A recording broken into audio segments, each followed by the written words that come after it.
afternoon, everybody. Dr. Shubhangi, you can kindly come.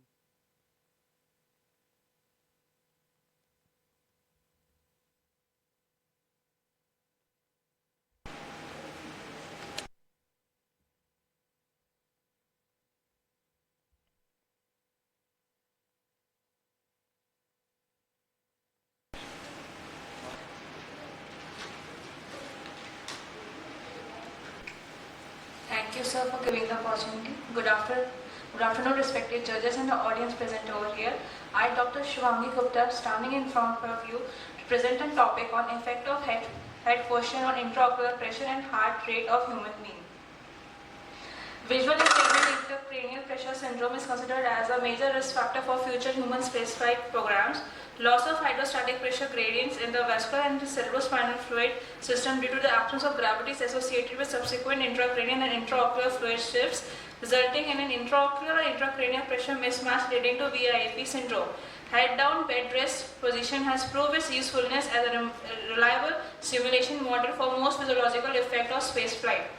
Inducing a cephalate fluid shift on Earth by assuming a supine or head-down tilt, approximately 16 to 15 degree body position shift fluids towards the head as a head moves below the hydrostatic indifference point, causing an increase in IOP.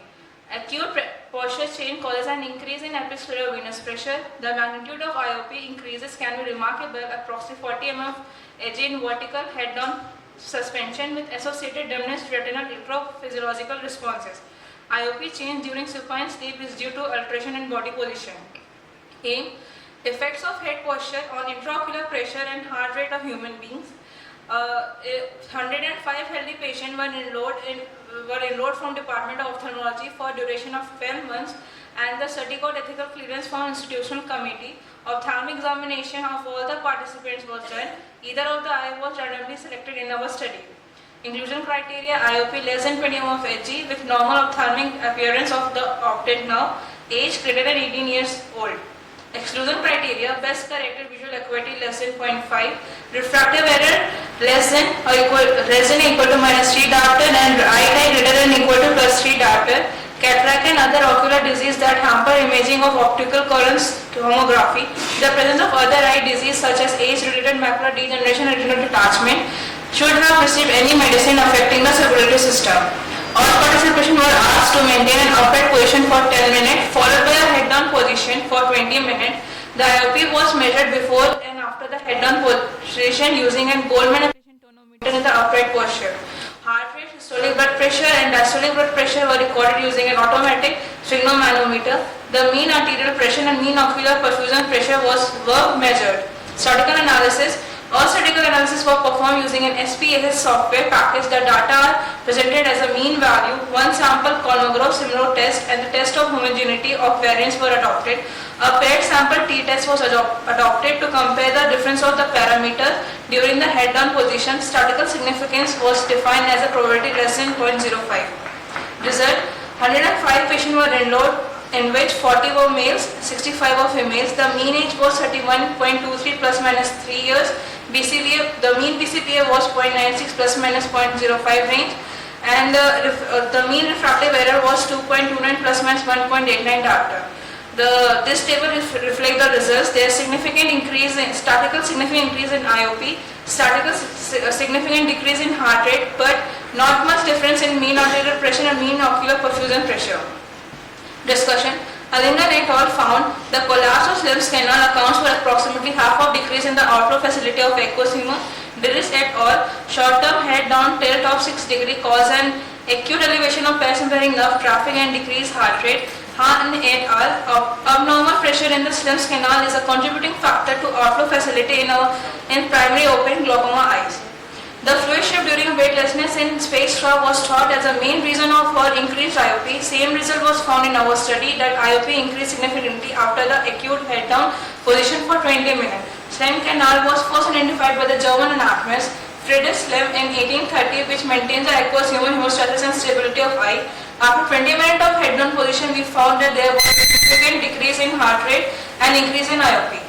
The outer resistance of the aqueous humor in the convection pathway was involved in the regulation of IOP. Unit found that the Slim's canal Dilatation by microstent implanting operation significantly increased the outflow facility and reduced IOP. Similarly, J&D et al. Found that canaloplasty successfully decreased the IOP after 12 months in eye with POAG. In obesity, the IOP peak after 20 minutes of head-down position might be explained by the collapse of Slim's canal lumen of increased parasympathetic nervous activity. Conclusion: there is significant increase in intraocular pressure on tilting the head down and decrease in heart rate. These are my important references. Thank you.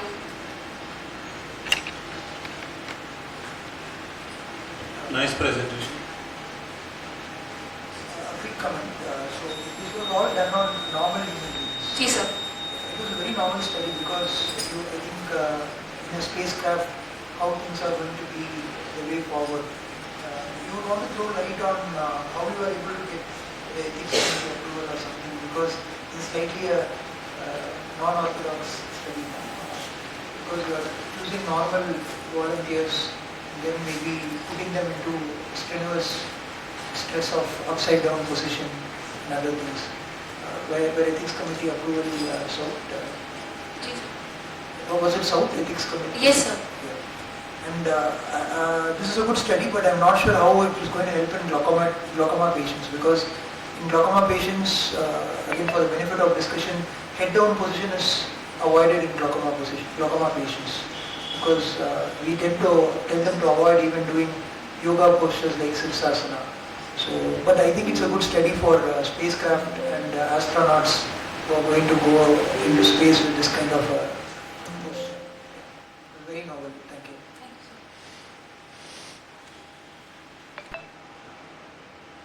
How much OPD you have? You have stated 105 patients. Sir, on an average, around 250 to 300 on daily basis Per day. per day. And out of that, glaucoma patients?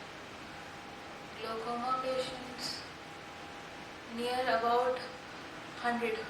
Near about. 100 glaucoma patients. Yeah. Thank you.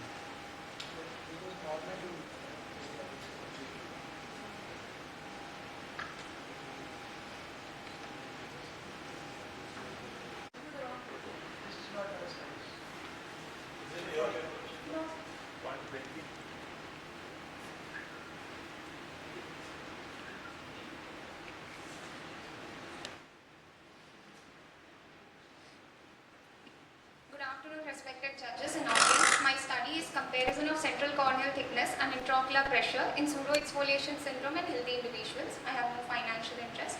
Pseudoexfoliation syndrome is an age-related microfibrillopathy involving single nucleotide polymorphism of lysyl oxidase 1 gene located on chromosome 15.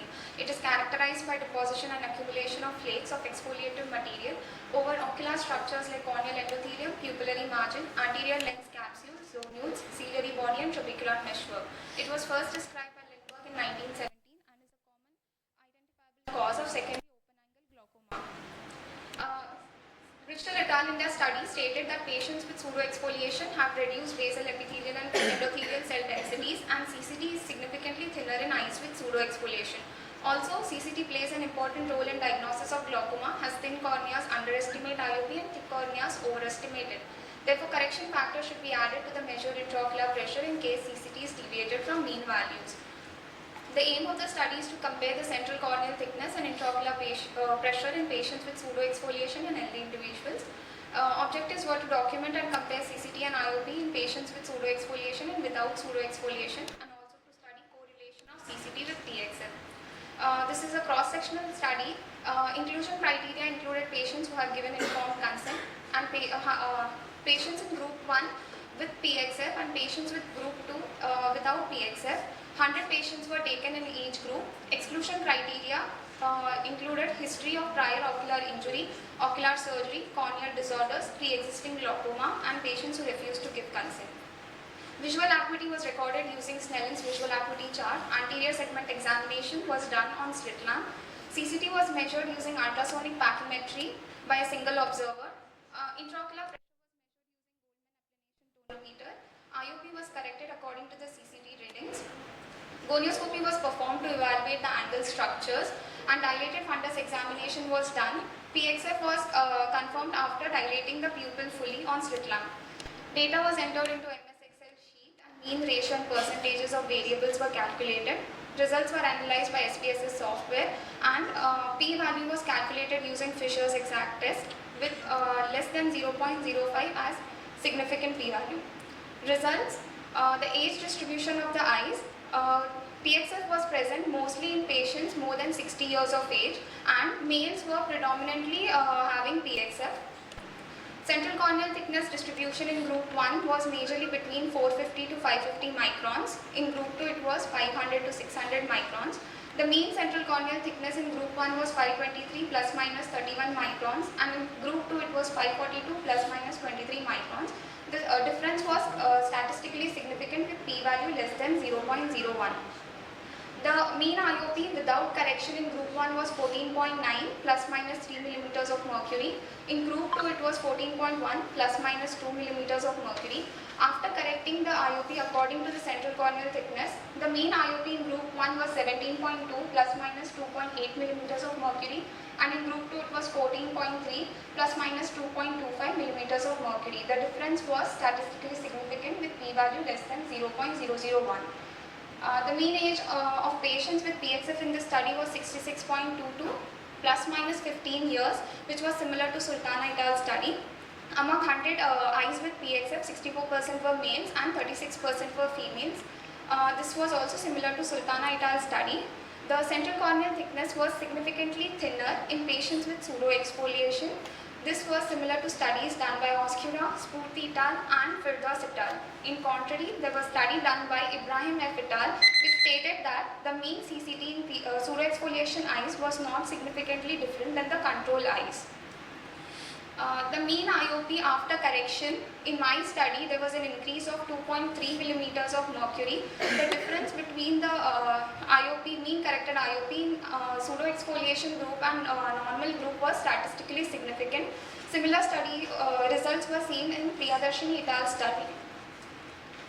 Strength of the study included large sample size, readings were taken by single examiner, and gold standard methods were used. Limitations were cross-sectional nature of the study and lack of age and gender match controls. Conclusion: patients with pseudo-exfoliation have thin corneas as compared to controls without pseudo-exfoliation. CCT should be measured in all patients of PXF as underestimation of IOP. To prevent underestimation of IOP, as PXF glaucoma is difficult to manage and progresses faster and responds poorly to topical medications. Therefore, CCT helps us to measure IOP accurately, thus preventing secondary glaucomatous damage to the eye in patients with pseudo-exfoliation. References? Thank you. So nice presentation. What nomogram did you follow for conversion of the CCT and IOP? Ellhurst et al. Chart was used as to convert the IOP according to the central corneal thickness.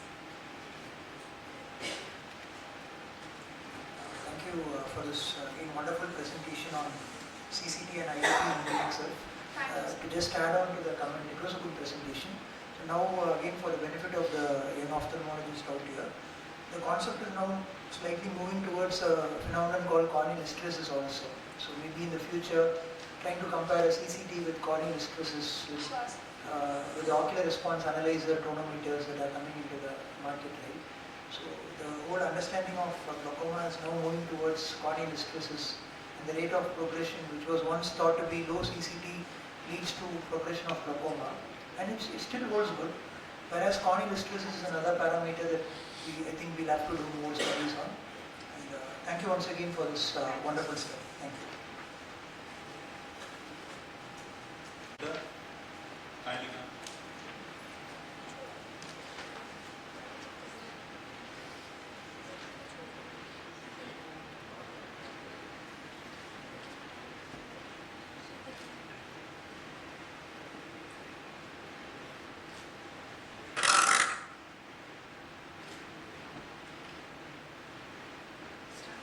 May I start? Yeah.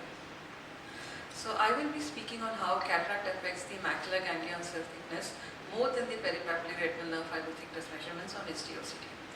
So this is the study abstract, and measurement of RNFL and GCL IPL is very, very important for glaucoma, and the acceptability of the measurement is determined by the quality score. The influence of cataract is important here, and patients with glaucoma who develop cataracts are mislabeled as progressing on imaging studies, which may lead to overtreatment. So following cataract, baseline imaging values need to be re-established in all glaucoma patients. These are just two cases to illustrate how RNFL improves following cataract surgery and how the GCIPL also improves following the cataract surgery. So the primary research question is, what is the quantum of change that happens in RNFL and GCIPL following cataract? So this was a prospective comparative study in patients greater than 40 years with age-related cataracts, and these are the standard exclusions. And very importantly, we included 47 patients, and we used the Cirrus SDOCT for these measurements, and the signals and OCT scans of signal strengths less than 6 were summarily excluded from the study. And after standard phaco, 1 month after the standard phaco, the OCT measurements were repeated in all patients. Our study included 47 patients, of whom 21 were predominantly posterior subcapsular and 26 were predominantly nuclear. And we compared the effect of lens status on SDOCT parameters and the effect of cataract in altering signal strength and resulting SDOCT parameters in both groups. So the signal strength showed a significant change following the cataract. On looking at the RNFL measurements, the average and temporal measurements showed a significant change, but the GCIPL thickness showed significant change across all sectors. So the GCIPL was far more affected by the cataract as compared to the RNFL, and this was seen irrespective of whether the cataract was nuclear or posterior subcapsular. And there was no significant difference based on further analysis, no significant difference based on the morphology of cataract was found. So glaucoma is known to cause thinning of the retinal nerve fiber layer. Cataract has a bearing on the signal strength and measurements obtained by the OCT. So in our study, early cataract has been shown to affect the macular ganglion cell measurements on the Cirrus SDOCT more significantly than the peripapillary RNFL layer thickness. So mechanism remains unknown. It may be an algorithm failure. So what are the implications? So in early cataract, the analysis of RNFL thickness may be more reliable to estimate progression as compared to the macular parameters, and selective loss of GCIPL with relative sparing of the RNFL must be interpreted with caution. It may be a sign of early cataract or not actual progression. In advanced glaucoma, again when the RNFL floors earlier than the GCIPL and macular measures are used to assess progression, one must exclude the cataract before labeling as progression. And of course, very importantly, what has to be done is to re-establish the baseline following cataract surgery. So we found only 3 studies dealing with this earlier. We did not find much of literature, and only one study looked at both RNFL and macular thickness, but that study did not comment on the quality score. So the limitation of our study is that it was performed on normal patients, and it may be extrapolated to glaucoma patients with caution. So our study did not show significant effect of morphology of cataract on the OCT, and this may be because our study was not powered for subgroup analysis. The sample size was small, and only early cataract with quality score more than 6 were included. In conclusion, cataract affects the measurement of the GCIPL thickness greater than RNFL on SDOCT, even when the quality score may be deemed acceptable by the physician. So it is necessary to examine for evolving lens changes before suspecting progression, and RNFL may be a more reliable indicator in these cases. So it is important to consider resetting the baseline following cataract surgery in glaucoma patients. These are my references. Thank you for your attention. Nice presentation. One comment, not a question. Could you do a serial study as the cataract dense becomes more dense every 2 months? Yeah, we could. Just as yeah. add-on study. Absolutely, sir. That would be very interesting. Yeah. We have actually followed it up. That's nice. Nice. Thank you, ma'am. A wonderful study, Thank you.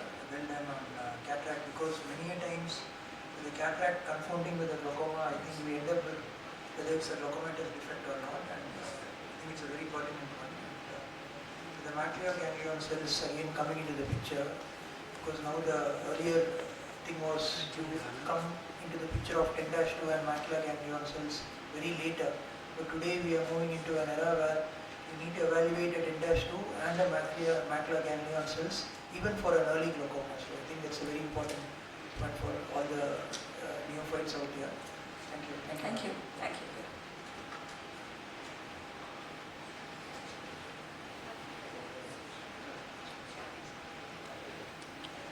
Radha, please.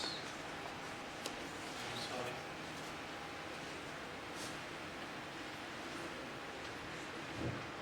Good afternoon all. I am here to present a rare case encountered in our clinic. And Will-Matchinson syndrome, a rare connective tissue disorder, presents with short stature, brachydactyly, joint stiffness, eye issues with microspherophakia and severe myopia, potentially leading to visual impairment if left untreated. Ichthyosis vulgaris, a genetic skin disease, features dry, scaly skin and ocular complications such as blepharitis, ectropion and exposure keratitis. The co-occurrence of these syndromes poses unique management challenges, identify and address potential severe ophthalmic conditions. The purpose of the study is to present a rare case of Will-Matchinson syndrome with ichthyosis vulgaris. 35-year-old female presented to our ophthalmology department with a primary request for the visually handicapped certificate. She was experiencing significant visual challenges that limited her day-to-day activities. However, upon further evaluation, she had revealed much more than just visual impairment. During the visual assessment, the patient reported severe difficulties with near and distant vision, also had foreign body sensation in both eyes since many years. There is no history of diabetes, hypertension, anything, and had a history of dry, scaly skin since birth, and also have developmental delay during childhood. She was born out of a non-consanguineous marriage and similar skin condition in her deceased sibling. Patient is using moisturizer and topical peelings to manage her dry, scaly skin. Anti-glaucoma medications, timolol, eye drops in both eyes with refreshed tears in both eyes. Peripheral iridotomy was done in 2004 in the both eyes, and the right eye cataract surgery 10 years ago, left eye cataract surgery 6 years ago, and there is a history of right eye corneal transplant surgery done, of which records are not available. She has a normal appetite, mixed diet, bowel, blood bladder habits with which she is intolerant to heat. General examination, no palar icterus, cyanosis, clubbing, lymphadenopathy and edema, and patient is having alopecia, dry scaly skin, short stature and brachydactyly with the joint stiffness. This is the patient depicting the same. Systemic examination is normal and vitals are stable. On ocular examination, in the right eye vision is 660 with ectropion and blepharitis, muddy conjunctiva and corneal severe dry eyes with a normal anterior chamber depth and patent PI at 10 o'clock. With RAPD and lens is aphakia, and fundus examination shows 0.5:1 CDR with tilted disc and rim pallor. In the left eye, the vision is 636 with pinhole improving to 624, ectropion and blepharitis, muddy conjunctiva with severe dry eyes and normal anterior chamber depth with PI patent at 2 o'clock. Pupil is normal and there is a pseudophakia with inferior rim notching is there. And on gonioscopy, both the angles are open and pressures are normal. Right eye visual fields it's not reliable as the patient is having fixation loss, and the left eye is correlating with the finder's findings. On this examination, we have ordered a genomic sequence of which it revealed that there is a mutation in AIOCMT3 Will-Matchinson syndrome 4, autosomal recessive, and also along with that CERS3, ceramide synthase deficiency, which is ichthyosis vulgaris, autosomal recessive. And so the diagnosis of a right eye glaucoma in aphakia, status post corneal graft surgery, with left eye glaucoma in pseudophakia, status post LPI in both eyes, with Will-Matchinson syndrome and ichthyosis vulgaris is confirmed. There are studies which revealed that a genome-wide SNP genotype revealed a homogeneous region in all the affected individuals, including the same microdeletions that partly affect the two coding genomes, AIMT17 and CERS3. And here is another study which shows a mutation in ADMTS17 in an Indian family. Discussion: the genetic basis of these syndromes need early genetic counseling. Ophthalmic manifestations of the Will-Matchinson syndrome glaucoma require regular eye examination. Ichthyosis-related ocular issues such as blepharitis and ectropion demand vigilant management. In conclusion, incidence of Will-Matchinson syndrome, particularly when associated with ichthyosis, is sparse. However, it is known that Will-Matchinson syndrome alone is a rare disorder with a prevalence of less than 1 in 10 lakh globally. Increased awareness and understanding of these rare genetic diseases are essential for advancing clinical practice. Ongoing research and case studies will contribute to better management strategies and therapeutic advancements for the patients with these unique genetic profiles. Thank you.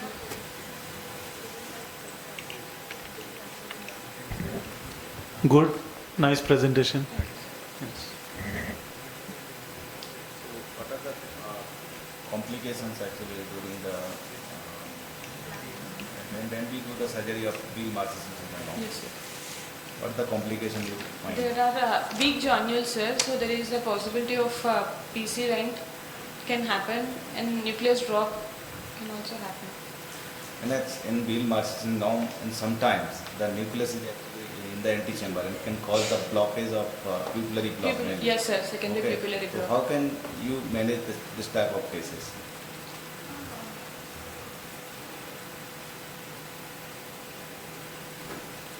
Visco, like while performing surgery, adequate visco is to be given to the eye, sir. No, there are a lens in the antechamber. Yes, sir. Okay, sometimes can block the pupillary block, and the IOP is about 50.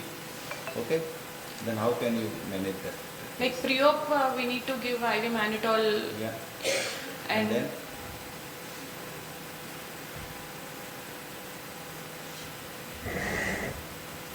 Push high sodium hyaluronate, do a small CCC, yes, sir, debulk, like this. increase the CCC again, and pray. and the next presenter is Monica is there. Dr. Monica is.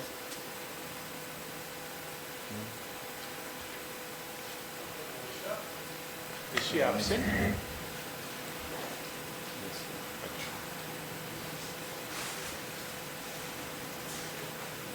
Next. Varsa, Dr. Varsa is absent. How many? How many are remaining after that? One. Dr. Devi? Dr. Daisy not there. Dr. Salma is there. Yes. Right. And all. The topic of my presentation is comparing IOP ophthalmic artery flow velocity in hypertensives and normotensives.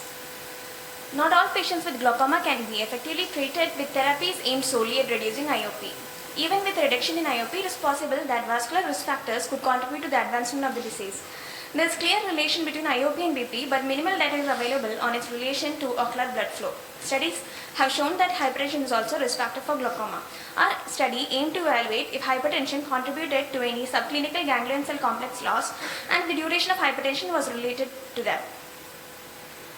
The methodology, the inclusion criteria for group 1 was hypertensive patients on drug therapy and more than 18 years, and group 2 patients or persons without hypertension who were age and gender matched to group 1.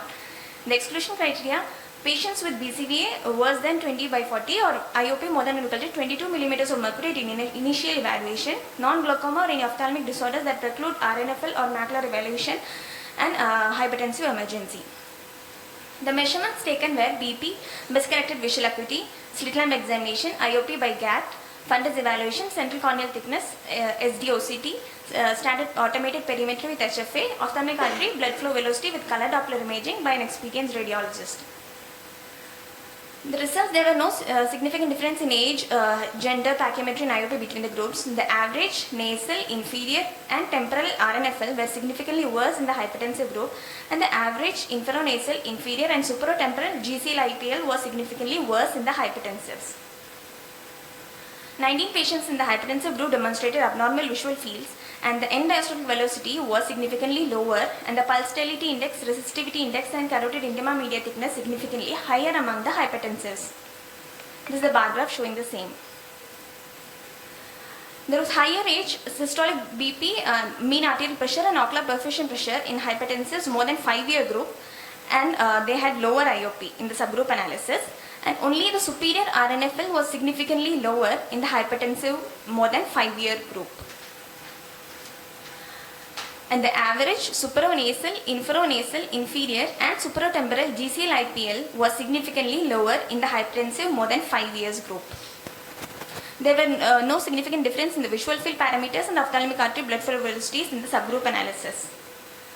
Coming to the discussion, in systemic hypertension, long-standing elevated BP levels can cause arteriosclerosis of the vasculature, which result in changes in the size of the precapillary arterioles and capillary dropout.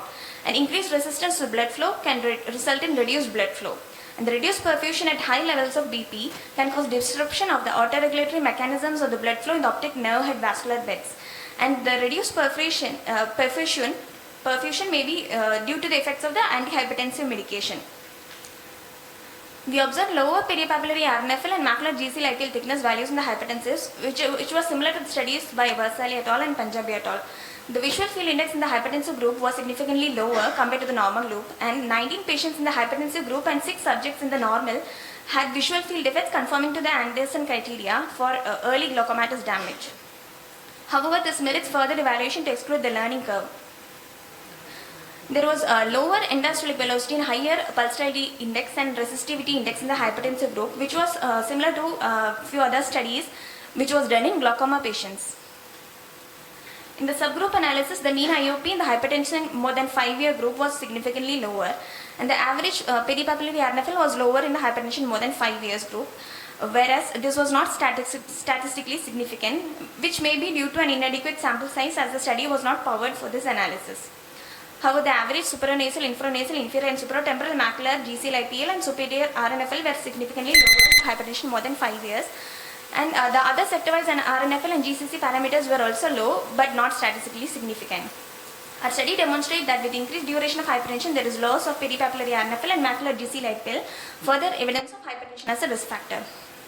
The limitation of our study was that it was a small sample size not powered for the subgroup analysis, and the visual field tests were not repeated, and the defects may be attributed to the patient's learning curve, which requires further evaluation. And our study did not measure the diurnal BP fluctuation, which is considered important for optic nerve perfusion, contributing to RNFL damage. Our study confirms lower peripapillary RNFL thickness, macular GCL-IPL thickness, and lower endostolic velocity in hypertensives compared to the normal group. Patients with hypertension are at risk of peripapillary RNFL and macular GCL-IPL loss. This may be related to the duration of hypertension and severity, and reduced diastolic flow, as noted by the reduced endostolic flow velocity of the ophthalmic arteries, is associated with it and should be investigated further as a causative mechanism. Thank you. Yeah, just a comment regarding the visual fields. It's really not done if you have just a single visual field, right? Yes, sir. So that makes the entire study, very dicey. So you need to be very careful when you plan further studies. At least you need to have 2 reliable baseline visual fields before you, actually put that into your methodology, right? Yes, sir. Just for the house, what is the proposed mechanism of decreased RNFL in hypertensive patients? It could be because of the arteriosclerosis happening and the decrease in blood flow. Just one comment. Yes, sir. Kindly decrease the number of lines per slide. It will look more better. Thank you, Dr. Salva, for this study. And just a suggestion is, I think it's a well-done methodology, as sirs were telling regarding few modifications. Glaucoma as such, again, you can try to involve normal tension glaucomas, more of the hypotension, what is the role of, maybe bring in hypertension versus normotensives versus hypotensives. So I think that will throw another different light on where we are with the NTG patients as well, because that is something which is very popular too. So anyway, thank you for this wonderful methodology. With that, I think we'll move to the next one, sir.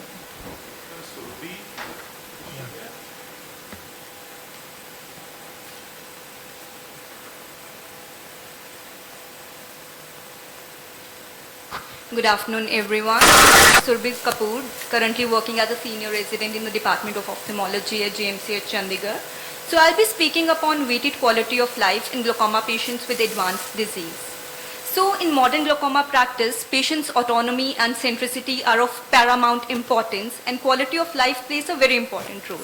Now, what is this quality of life as defined by WHO? It is an individual's perception of their position in the context of the culture and value systems in which they live, and in relation to their goals, expectations, standards, and concerns.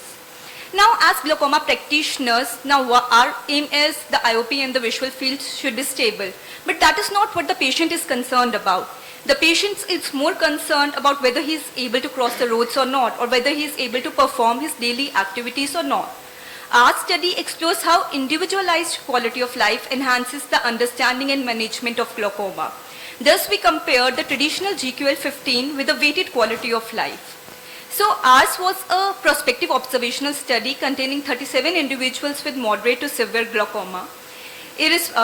Both the either genders were enrolled without any other ocular morbidity, and moderate to severe glaucoma patients were enrolled as per the HODAP in Anderson Parish staging criteria. So, moving on, what we did was, firstly we asked the patients the basic GL-15 questionnaire in their vernacular language. Then we rated the importance of each activity in that questionnaire, and we gave it a score from 1 to 5. Then we multiplied both of them, and then the total of the entire questionnaire was done, divided by 5, giving the individualized score as per the weighted quality of life. So I'll be giving a representative case. For example, in a 58-year-old farmer with moderate glaucoma, reading newspaper had a difficulty of 4, but the weightage was 1, so the product came out to be 4. However, walking on uneven road, the difficulty was 3, but the weightage was more important in case of a farmer, thereby giving a product of 12. The total of product was 97, divided by 5 gave us 18.8, so the weighted personalized quality of life index was 18.8. So as we saw in GQL-15, that more importance and highest visual impairment was for uneven ground, seeing at night and reading newspapers. However, in our weighted quality of life index, the importance was given to recognizing faced the highest and finding dropped objects followed by it. So the highest weighted GQL scores were given for seeing at night and adjusting to dim light, and significant positive correlation was seen in adjusting to dim light, crossing the roads, bumping on objects, and adjusting from one light to another. So quality of life, the basic questionnaire measures fall short in representing individual preferences. These discrepancies make weighted quality of life all the more important, as it also gives importance to the patient as whether the activity is important for the patient or not. So it is addressed by preference-based outcome measures, reflects the level of impairment and also the relative importance of different activities in patient's life. Weighted quality of life offers a nuanced representation, patient's preferences and experiences. The caveats were a small sample size, hyperlocal demographics, limited applicability, focus on moderate to severe glaucoma only, and the basic palate study limitation. Need for additional research is important to better understand the disease impact and its treatment on individualized quality of life. Concluding, it is important as it accounts for individual preferences of the patient, and understanding of how visual impairments impact daily living must be addressed, and holistic treatment must be done for the same. Thank you so much. Nice. Next presentation. Thank you, sir. One suggestion. Yes, sir. You can take your study further by taking out the cataract and evaluating. Yes, sir. We will do that. You can do a follow-up study and you will have another paper. Thank you. Many congrats to you and your co-authors. I think quality of life is finally the reality of a glaucoma patient, right? Yes, and sir. to quantify it, it seemed very novel. It's a very simple study, but it is very essential also. Thank you. Thank you, sir.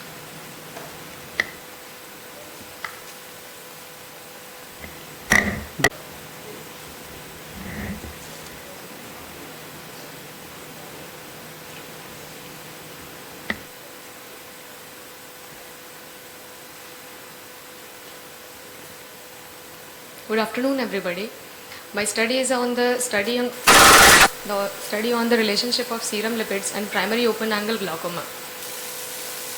The primary open-angle glaucoma is a leading cause of irreversible blindness worldwide. Thus, chronic progressive optic neuropathy is characterized by the degeneration of retinal ganglion cells and their axons, leading to visual field loss and optic nerve damage. The major risk factors mainly include elevated intraocular pressure, the family history of glaucoma, age, race, and systemic factors like the metabolic disorders mainly plays a major role in the pathogenesis of this condition. The lipid metabolism and ocular health, the role of lipids are essential, the lipids are essential components of the cell's membranes and play a crucial role in cellular signaling. The dyslipidemia, characterized by abnormal lipid levels, has been implicated in various ocular diseases. The previous research shows the emerging evidence suggests that the high serum cholesterol and low HDL levels may be associated with increased IOP and optic nerve damage, potentially contributing to the development of glaucoma. My aim and objective was to investigate the association of serum lipid levels, including total cholesterol, LDL and HDL, with the presence of primary open-angle glaucoma. By exploring this relationship, we hope to enhance the understanding of POAG and identify the potential risk factors that could be modified to improve the patient outcomes. Material and methods. This was a case control study conducted at the Tertiary Care Center from January to December 2023, involving 12 POAG patients as cases and 12 healthy controls. My inclusion criteria was the cases who were the confirmed POAG diagnosis, while the controls had no history of the signs of glaucoma or other ocular diseases. The subjects with secondary glaucoma, diabetes or other systemic diseases were excluded also. All the patients underwent comprehensive ophthalmic examination, and the 12-hour fasting blood samples were collected for the serum lipid analysis, including total cholesterol, LDL and HDL. The mean age of the cases was 58.4 plus minus 8.2 years, and that of the controls was 55.6 plus minus 7.5 years. The reference values for the lipids which I took was hypercholesterolemia more than 200 milligram per dl, high LDL levels more than 130 milligram per dl, the low HDL levels less than 40 milligram per deciliter. My results showed the high total cholesterol levels, as in the cases, it showed the 41.7%, that is the 5 out of the total 12 cases, and only 2 of the total controls out of the total 12 controls showed the high total cholesterol levels. The elevated LDL levels were found in the 7 of the cases and 3 of the controls out of the 12 cases and the controls, and low HDL were found in 83.3% cases, that is 10 of the cases, and 58.3%, the 7 of the controls. The same in the tabular form. The implications of high LDL levels in glaucoma. The elevated LDL cholesterol can contribute to the atherosclerosis and vascular diseases, which may have implications for the highly vascularized retina and optic nerve. The oxidative stress and inflammation. High LDL levels can lead to oxidative stress and inflammation, which can result in retinal ganglion cell apoptosis and exacerbate optic nerve damage. The potential for targeted therapy. The association between the high LDL and the POAG suggests that lipid-lowering therapies such as the statins may have a dual benefit for the patients with dyslipidemia and glaucoma. The protective properties of HDL. HDL, often referred to as the good cholesterol, plays a crucial role in the reverse cholesterol transport and has anti-inflammatory properties. Low HDL levels have been associated with increased cardiovascular risk, and similar mechanisms may apply to the ocular health. Further research directions, expanding the understanding of the relationship between the HDL and the glaucoma may provide additional insights into the role of lipid metabolism. These are my references. Thank you. Thank you. Nice slides. Kindly be seated, don't leave. Okay, sir. Thank you, sir. Sir will say something. And the first author, Dr. Shubhangi. Dr. Shubhangi, is she here? No. Do you know? Do you, any of you know Dr. Shubhangi? Can you call her back? We would like to talk to her also. Okay. Please stay back after this. Thank you. Side effects of statins on heart. Just read about it.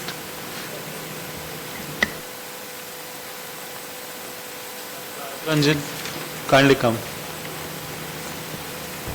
Do we have any of the absentees, Dr. Monisha, Dr. Varsha, Dr. Devi? Anybody is back? No.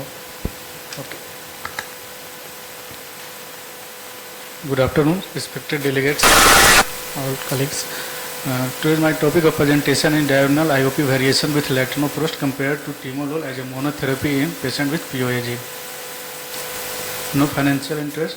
Introduction. The glaucoma is defined as the group of conditions that have a common chronic progressive optic neuropathy that results in characteristic morphological changes at the optic nerve head and in the retinal nerve fiber level. Progressive retinal ganglion cell death and visual field loss are associated with these changes. IOP is the only modifiable risk factor. The aggregate health burden of this condition is particularly acute given its increasing prevalence in an aging global population. It is estimated that the number of people in 40 to 80 years of age with glaucoma worldwide will increase from 76 million in 2022 to 111.8 million in 2014. Approximately 100 years ago, Masleniko reported that IOP was generally higher during the daytime than at night. The biological clock in the suprachiasmatic nucleus, the central clock that regulates the circadian rhythm, controls aqueous humor production via the sympathetic nervous system. Therefore, the IOP variation due to aqueous humor production is less at night than during daytime. The glaucoma is second leading cause of the permanent blindness in the worldwide and occurs most often in the older adults. The mainstay of the drug treatment of glaucoma is timolol, a topical beta blocker. However, beta blockers are the contraindicated in the patient with cardiovascular or pulmonary disease. Now, there are some widely used as alternative when beta blockers are contraindicated or fail to control IOP, that is latanoprost, dorzolamide and verminodin. Latanoprost appears highly promising because of its comparable or better efficacy when compared with the timolol. The study was conducted to find out the pattern of IOP variation in the patient with primary open angle glaucoma treated with the latanoprost and timolol maleate. Subject and method. A prospective double-blind randomized controlled trial study conducted in the Department of Ophthalmology in Darbhanga Medical College. The study period was June 2023 to February 2024. Those patients who presented in the OPD with bilateral open angle glaucoma and age more than 18 years was enrolled for the study. Inclusion criteria: age more than 18 years and freshly diagnosed primary open angle glaucoma and baseline IOP is more than 20 mmFG to less than 36 mmFG and billing for a study. Exclusion criteria: age less than 18 years and history of the cardiovascular and pulmonary disorder, hypersensitivity to any component of the study drug, recent or current ocular infection or inflammation in either eye. Sample size study comprised 50 patients with primary open angle glaucoma, of whom 25 were randomized to the latanoprost group and 25 were randomized to the timolol group. Methodology: all participants were provided written consent before the initiation of any study procedure or treatment. The study protocol was approved by the Institutional Ethical Committee at the screening exam and all subsequent exam. IOP were measured with the recently calibrated GAT and visual acuity was measured on the Snellen chart, and the fundus were evaluated with the slit lamp by microscopy with 90 days. The patient and treated diurnal IOP assessment was performed with GAT in the early morning and during office hour and in the late evening. They were randomized to the appropriate medication, either timolol 0.5% 1 drop twice daily or latanoprost 0.005% dose at 8 p.m. daily. Patients were instructed to treat both eye. The study eye was the eye with higher IOP on day 1 or the right eye if the IOP is the same in the both eye. Treatment assignments were masked to the investigator, clinical study team and patient. The patient IOP evaluation was done at 2 weeks, 6 weeks, 3 months and 6 months. Statistical analysis. The data was presented as numbers and frequencies for the categorical variables and as mean standard deviation for continuous variable.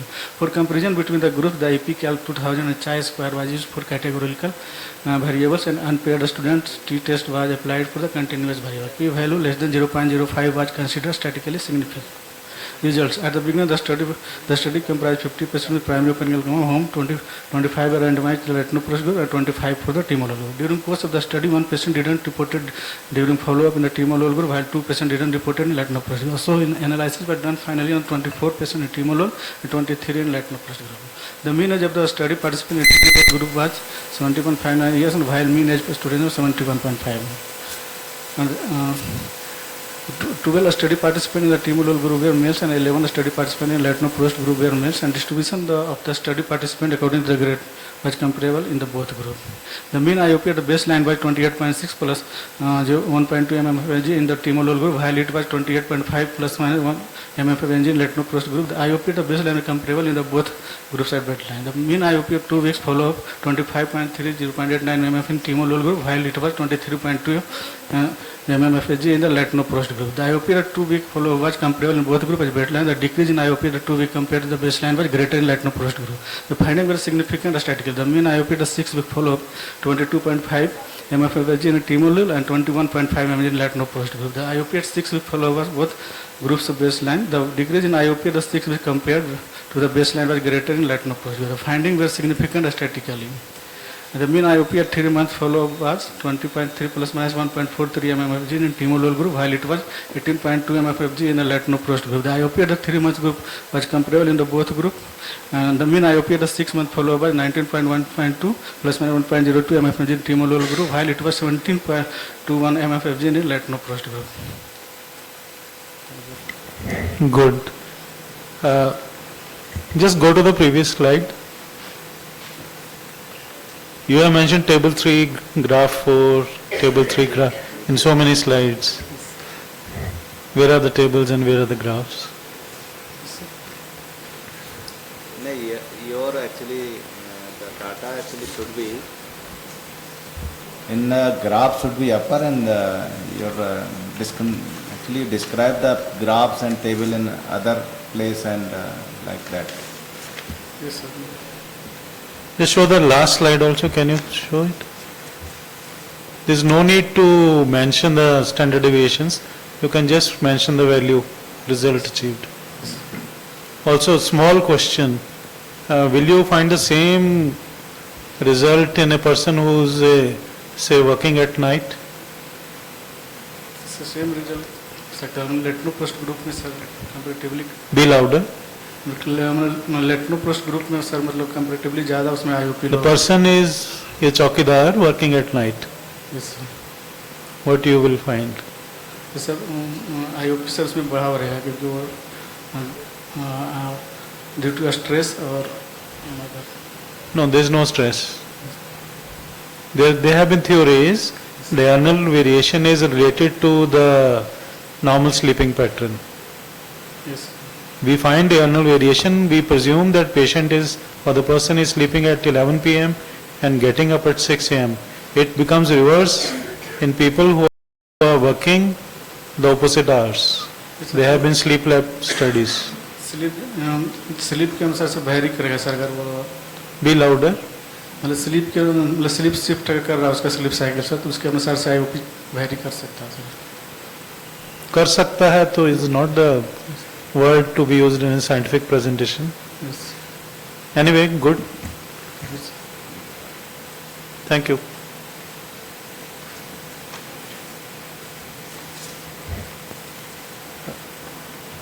Respected sir will announce some message for last two participants. So thanks to all of you for such nice presentations. Just one or two things I would like to share with you. You would have been taught this as well. This is only for the residents, not for the consultants, so pardon me for saying this. But not more than 6 lines per slide, right? Your slide should be as illustrative as possible, right? And you need to have the gist of what you want to say, so you don't put everything into your slide, right? So it has to be, and you don't read out the same way. So what you are writing down is for the audience to see, and what you want to explain is what you explain. So these are just a few tips which will help you maybe in the future. Now, as per the AIOS guidelines, there are a few things regarding the awards. For the last two presenters, especially, I think both of you are relatively recent members of AIOS, right? So your membership has not been ratified as yet by the AIOS. So for Dr. Mugdha and Dr. Raju, right? So your AIOS memberships need to be ratified before you are eligible for any awards. Although all of us have marked, but as per the AIOS guidelines, you may not be eligible for any awards. So although you've presented, you've done a good job, we've also marked you, but you may not be eligible for AIOS awards as per the AIOS guidelines. So is that clear? The other thing is, although the first author is not here, the presenting author cannot be changed. So it could even be the chief author who is presenting here, but as per the AIOS guidelines, the presenting author needs to be here to present his or her presentation. So that is also something that the decision will be up to the AIOS scientific committee. But as per the current guidelines, that is how it is. Thank you. Small question to one of the doctors. One of the doctors presented something on blood pressure. Yeah, doctor. Just not a question to you, it's a comment. The blood pressure in our right arm and the left arm is different. Sitting position and supine position is different. So that has to be, even the cuff size has to be standardized. Then you have to standardize whether you are doing it in the right arm. That has to be documented. And whether you are doing supine and how many minutes when the patient has been supine you are taking the reading. All this should be very scientific and documented.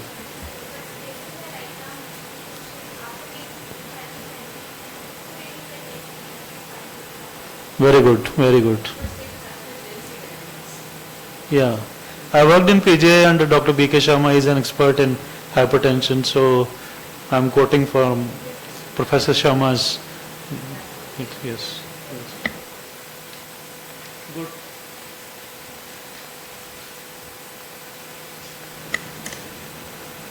That's all? Yes. Thank you very much. We close the session.